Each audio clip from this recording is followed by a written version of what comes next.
Hey guys, my name is April from Unsolicited Plant Talks, and welcome back to our channel.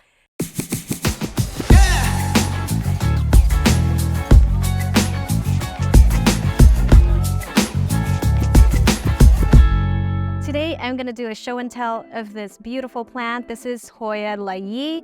That is the name for it. However, there's many different clones, and this specific one is the uncommon one. So this is not something that you easily find online. This, in my personal opinion, is one of the most beautiful clones of Hoya Lai. Not that the other ones are not beautiful, but personally, I really like how the leaves are on this one. This one is pointy, elongated, has a little bit of splash. It can get really splashy as well, and it's very pubescent, which is one of the things that I love about it. It's hard to explain how pubescent it is. I wish I could have you guys, or at least I could explain how good it feels like when you touch it. It's so soft. The fuzz or the hairs are not very long, so they're this very short hairs that are covering the leaves, the stems, the flowers even, and it just feels so good. It's so soft. The top part is fuzzy as well. It does have a little bit of hairs, but the underneath is where it's actually very pubescent, and that's what feels really good to me, in my opinion. So one of the reasons why I wanted to do a show and tell of this specific one is because it's in bloom right now, and I think this is the perfect time to show it off. Not only that the leaves are really pretty, but also look at these blooms. They are so beautiful. It actually does have a little bit of green tint to it because there's really not much going on with the flower besides just this beautiful creamy coloration. It doesn't really take the beauty of the leaves away from the eye of the beholder, if you know what I mean. It doesn't really take the show from the leaves itself, so it balances it out. It pairs very well with the splash on the leaves, and I think that is just so beautiful. It does have a hint of pink in the middle, and over time, when the flower gets a little bit older, the pink in the middle kind of goes away.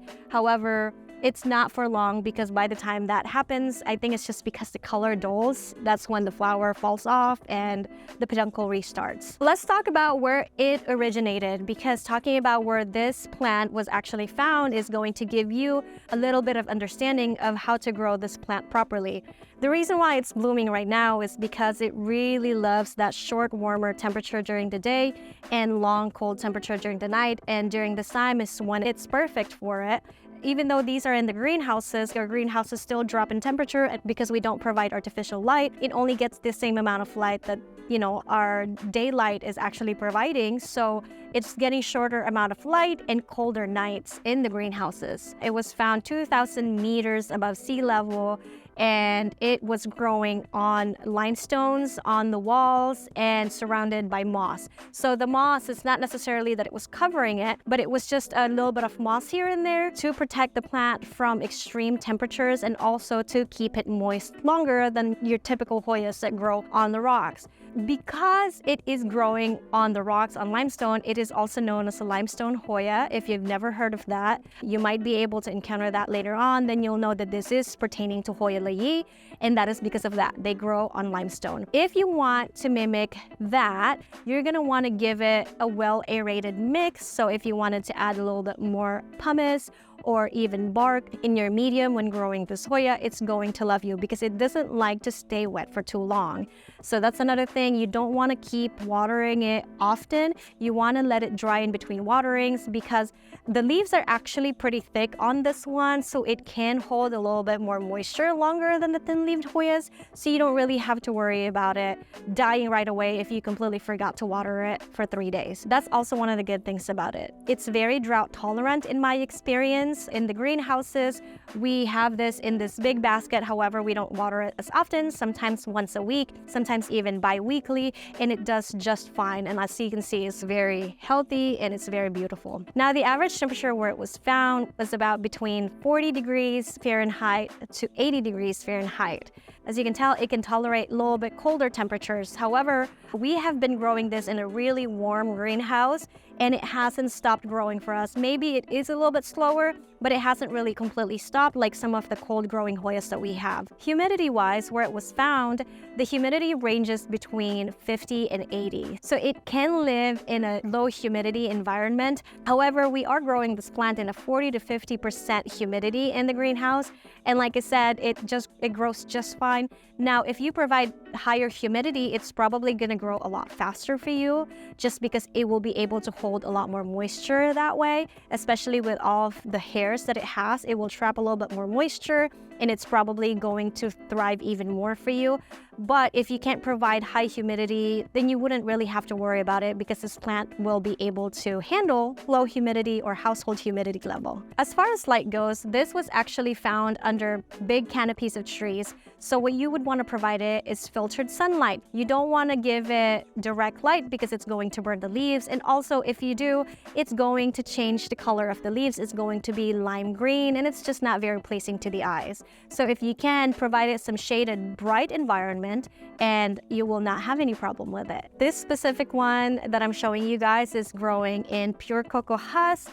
And like I said, we let it dry out in between waterings, and it's as happy as it can be. It's so easygoing, it's carefree, and it's not something that you really, if anything, if you hate vines that are growing too fast and you have to loop it every week, or you have to trellis it every week and fix it every week, then this is gonna be the plant for you. It does grow moderately fast, in my opinion, as a Hoya, but it doesn't grow that fast, and it can do very well hanging like this, and you won't have to maintain it as much. With fertilizing during growing season, we fertilize all of our plants every week. We use seed growth 16, 16, 16.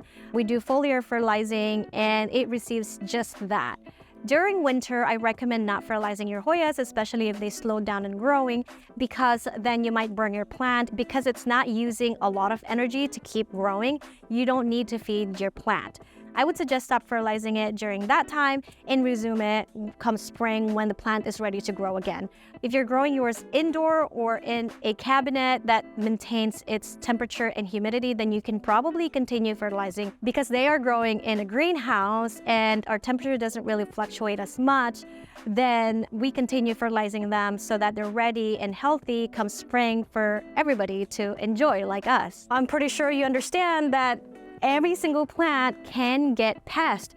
Because this is pubescent, mealybugs are probably gonna love it. Spider mites are probably gonna love it. So just make sure you have a good practice of checking your plants, including this one, for any mealybugs, any pests that could arise, and take care of it as soon as you notice it so that it doesn't get out of hand. For this specific one, we haven't found anything, but then again, we also have a biological and chemical control in our greenhouses if needed. But as for this one, this is not a problem child for me at all, and this is one of the things that I really love about this plant. Now, we do have this on our website, but if you're not overly excited about the leaves and you're a flower person, there's another variety that we're also selling. It is the regular Lai, and the leaves are a little bit more round than this one. It is a little bit more of a lighter green, but the flowers is a little bit more colorful than this one, and it smells very good. I think there's that balance again. In my opinion, the leaves of that one may not be the best or the most pleasing to the eyes. However, the flowers are so beautiful and it smells so good. You can't go wrong with it. You know, just preferences. Maybe you want to collect both of them. They're going to be available on the website. But yeah, as for this one, I really love this one. I hope you guys enjoy this. And if you have any questions about this specific variety, please drop them down below, because I want to talk about it. So if you enjoyed this video and you learned something, and if you have anything to share with me so I can learn too, please leave them down below. I would really appreciate it. Give me a thumbs up, subscribe if you enjoy our videos so that you don't miss anything. And thank you so much for watching. I'll see you next time. Bye-bye.